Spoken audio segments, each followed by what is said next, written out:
అందరికి పంచుతారని రాష్ట్ర వ్యాప్తంగా జరుగుతుంది. మన ఒక్క దగ్గరనే కాదు. ఈ కాంగ్రెస్ ప్రభుత్వం మహిళల కోసానికి పెద్దపీట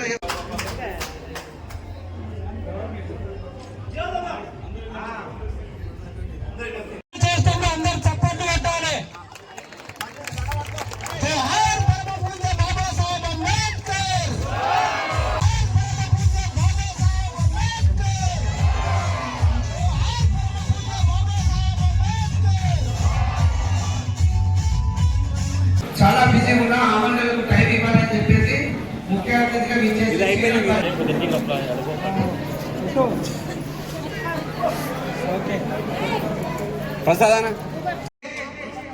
ఆ కుటుంబం బాగుంటుంది అని చెప్పేసి ముఖ్యంగా రేవంత్ రెడ్డి గారి ఆలోచన అదే ఉంది. ఇక్కడ ఏ స్కీమ్ వచ్చినా కూడా మహిళనే చేస్తున్నాం. ఇంద్రామణి వస్తే పట్ట మహిళా పేరు మీద ఉంటుంది. ఈ శేఖర్ పేరు మీద లేకపోతే శంకర పేరు మీద ఉండట్లేదు. ఎందుకంటే మీరే పొద్దుపడి చూసుకుంటారు, బాగా చేస్తారు, బాగా ఆ కుటుంబాన్ని ఆదుకోవడానికి అవకాశం ఉంటుందని చెప్పి చేస్తా ఉన్నారు. ఒకటి కాదు, ఏ స్కీమ్ వచ్చినా ఆర్టీసీ బస్సులను వారి పేరు మీద చేసేసి ఆర్టీసీకి మహిళలకు అందరికీ రాలేదు, కొంతమందికి రావచ్చు. మరి ఆర్టీసీకి రెండుకి ఇచ్చేస్తే దాని మీద 69,000 రూపాయలు ప్రతి నెల ఆ కుటుంబానికి వస్తా ఉంది. ఈ సంఘాలను చూసుకోవడానికి ఇవన్నీ కూడా పెట్టింది. ఈ రోజు మీరు అందరూ ఇక్కడికి వచ్చారు. ఇక్కడ ఇంద్రమ్మ చీరలు ఇస్తా ఉన్నారు. సంఘాలకు మాత్రమే ఇస్తుందని ఏమనుకోవచ్చు. ఈ సంఘంలో ఉన్నవాళ్ళే అని 18 సంవత్సరాలు నిండినటువంటి ప్రతి మహిళ, మీద కుటుంబంలో ఉన్న ప్రతి మహిళ కూడా ఇంద్రమ్మ ఇల్లు, ఈ ఇంద్రమ్మ పేరు మీద ఒకటే కలరు, ఒకే మాదిరిగా ఉంటాయి. మొత్తం రాష్ట్ర వ్యాప్తంగా 1 కోటి మంది మహిళలకు 1 కోటి ఇంద్రమ్మ ఇళ్లను ఇవ్వడం జరుగుతుంది. ఇంద్రమ్మ చీరలు ఇవ్వడం జరుగుతుందని చెప్పేసి సందర్భంగా మీకు తెలియజేస్తాం. అందరికీ అర్హత ఉన్న ప్రతి వాళ్ళకు రిజిస్టర్ జరిగింది. సన్నబియ్యం 6 కిలోలు ఇస్తా ఉన్నాం. మరి ఇవన్నీ జరుగుతున్నాయి. ఇంకొక మాట మనకు చెప్పుకోవాలని ఈ శంకరయ్య గారు అడుగుతా ఉన్నారు, శేఖర్ గారు అడుగుతా ఉన్నారు, ఈ గ్రామస్తులు అడుగుతున్నారు మాకు ఇల్లు ఎక్కువ కావాలని. ఆ ప్రభుత్వాన్ని నేను కూడా ఉన్న రోజుల్లో 8 సంవత్సరాల కింద వాళ్ళు మాట్లాడి డబుల్ బెడ్రూమ్ కట్టిస్తామన్నారు. ఏ ఒక్క డబుల్ బెడ్రూమ్ అన్న ఈ వెళ్ళాల మండలం కానీ ఈ కాన్సెప్ట్ వచ్చిన ఒక అంతే. మరి ఇవన్నీ కూడా ఎందుకు కూడా వదిలిపెట్టేసిందని చెప్పేసి ఎందుకు మీరు దిగవాలని చూడలేదు. మరి ఎందుకు అలాంటి పరిస్థితి వచ్చింది? కానీ కాంగ్రెస్ ప్రభుత్వం వచ్చిన తర్వాత గతంలో ఏ విధంగా ఇంద్రమ్మ ఇల్లు ఇచ్చిందో అదే విధంగా రేవంత్ రెడ్డి గారి ప్రభుత్వం, రేవంత్ రెడ్డి గారు ముఖ్యమంత్రి అయిన తర్వాత 3,500 ఇంద్రమ్మ ఇల్లు ఈ ఒక్క కాన్స్టిట్యూన్సీ ఇచ్చిండ్రు. ఈ ఒక్క కళాకుర్తి కాన్స్టిట్యూన్సీ ఒక్కొక్క కాన్స్టిట్యూన్సీకి 3,500 ఇంద్రమ్మ ఇల్లు ఇచ్చిండ్రు. ఇవన్నీ సరిపోలేదు. నేను చెప్తే బాగుండదు. ఈరోజు ఇప్పటికే మనం 1,000 కంటే ఎక్కువ 3,500 ఇస్తామని చెప్పినా దట్టుగాని మనం ఇప్పటికీ 1,000 కంటే ఎక్కువ ఇంద్రమ్మ ఇల్లు మనం తీసుకోవడం జరిగింది. అది కూడా కట్టుకుంటున్నారు. ఈ రోజు ఇక్కడ ఒక్క 15 ఇల్లు కావాలంటున్నారు. ఖచ్చితంగా చేస్తాం. రాజుకోవడమే ప్రభుత్వం యొక్క లక్ష్యం. రేవంత్ రెడ్డి గారి ప్రభుత్వం యొక్క ఆలోచన బీద వాళ్ళను, బీద కుటుంబాలను ఆదుకోవాలని చెప్పేసి ప్రయత్నం చేస్తా ఉన్నారు. ఇంకా మహిళల గురించి ఒకటే నిమిషం మాట్లాడి ముగిస్తాను. ఎందుకంటే ఇక్కడంటే ఇంకా బిల్డింగ్ ప్రభుత్వం ద్వారా వచ్చింది. ఈ రోజు ఇనాగ్రేషన్ చేసుకోవడం గ్రామ పంచాయతీ బిల్డింగ్.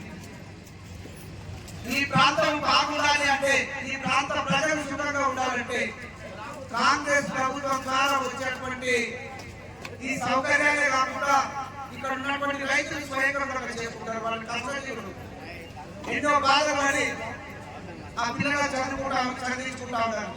అందులో భాగంగానే ఈసారి అంటే బాగా వర్షాలు వచ్చినాయి.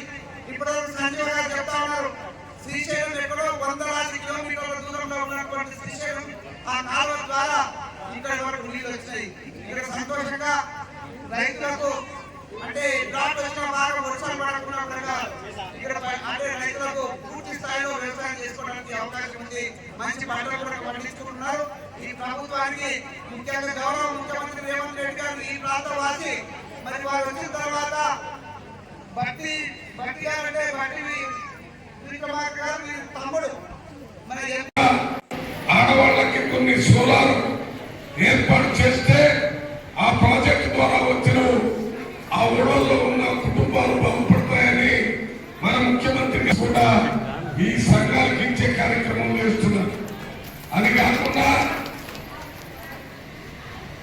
ఆర్టీసీ బస్సులు కూడా కొన్ని సంఘాలతో కొనిపించి ఆ బస్సులు కొత్త బస్సుల్ని ఆర్టీసీ బస్సులకి అద్దెకించి ఆ వచ్చేటటువంటి అద్దె ఆ కమిటీలకు వచ్చేటట్టు ఏర్పాటు చేసింది.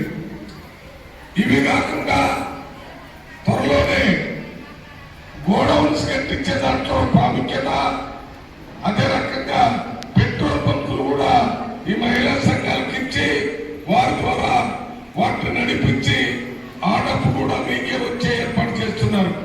ప్రతి చోట మహిళలని వాళ్ళ కాళ్ళ మీద వాళ్ళు నిలబడి వాళ్ళు గౌరవంగా ఉండే విధంగా మన ముఖ్యమంత్రి రేవంత్ రెడ్డి ప్రయత్నం చేస్తున్న సంగతి ఈ పార్టీకి మీ అందరికీ తెలుసు. ఇవాళ ఈ చీరల కార్యక్రమం ఇవి కూడా ఏదో మామూలుగా 100 రూపాయలకో 50 రూపాయలకో ఒక చీర తీసుకుని వచ్చి ఇచ్చే అది కట్టుకోవడానికి ఉపయోగపడకుండా వంట చేసే దగ్గర మసిగుడ్డలాగా వాడిన సందర్భాలు మనకింత ముందు ప్రభుత్వంలో ఉన్నాయి. ఇప్పుడు ఈ చీర మామూలుగా మార్కెట్లో కొనాలంటే 1000 రూపాయలు ఉంటుంది. పెద్ద ఎత్తున పెద్ద సంఖ్యలో ఇవన్నీ నేర్పించడం వల్ల తక్కువ ఖరీదు సగం ధరకు వచ్చింది. అది బయట మామూలు మార్కెట్ ధర అయితే 1000 రూపాయలకు వస్తుందనే సంగతి తెలుసు. అందువల్లనే మహిళలు ఎక్కడైనా గౌరవంగా ఈ చీర తీసుకొని కట్టుకొని ఇంటి దగ్గర పని చేసినప్పుడు కానీ పని లేనప్పుడు కానీ ఇప్పుడే కొంతమంది కట్టుకొని కనపడుతున్నారు. అది ఇందిరమ్మ సీరేనన్నా నిలబడి కాకుండా మీకు ఒక్క మాట చెప్తున్నాను. ఇవాళ ఇందిరా మహిళా శక్తి అని ఇందిరాగాంధీ పేరు ఎందుకు పెట్టామో తెలుసా? ఇందిరాగాంధీ మహిళ